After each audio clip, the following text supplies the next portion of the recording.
What have been some of your so how long ago was that? And then what have been some of your biggest hurdles along the way? I want to say it was maybe like 4 or 5 months ago. Oh, And I really? remember this. Literally just 4 or 5 months. Yeah. Wow. It come to think of it, it doesn't seem like it's been that long, but I what really was the catalyst was I I started looking back over my social media, my Facebook, my YouTube, and I just saw a lot of me. You know what I mean? Like Yeah. there were here's this class I went to, and here's this drill I ran, and here's the stage I shot, and here's this thing I won, and I tell you what, like if my son, like if one day he grows up and he looks back at this stuff, like what would he say about his dear old dad? Mhm. Like where it's like egotistical and you know uh, self-centered. They kind of come to mind.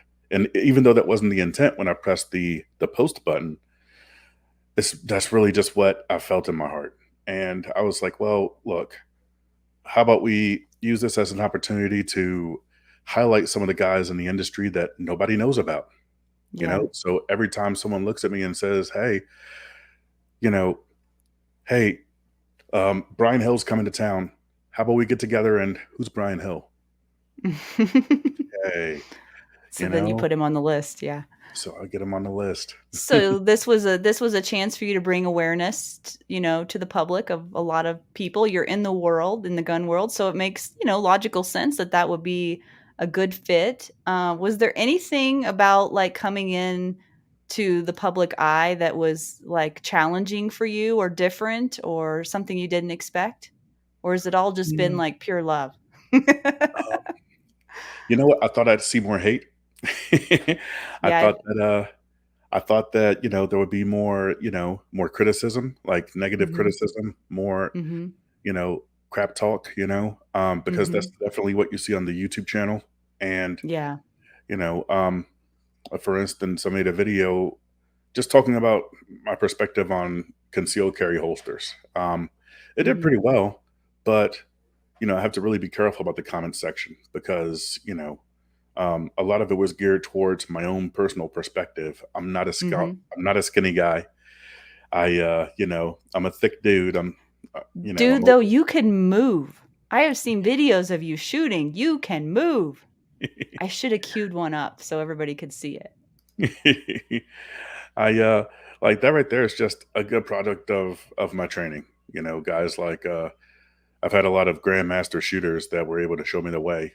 And you know, if you're if you're having trouble with, I want to say just about any skill, you don't have to reinvent the wheel. You don't have to do trial and error.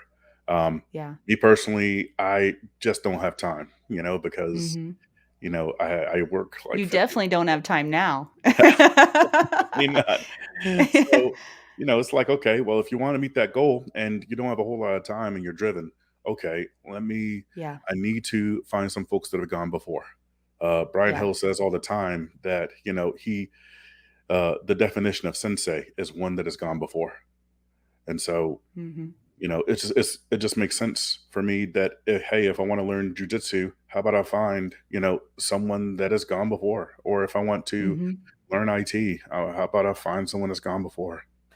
So Mhm. hopefully, if I go enough places, I can help others Yeah. were that are where I was. So Mhm. That's how I feel too.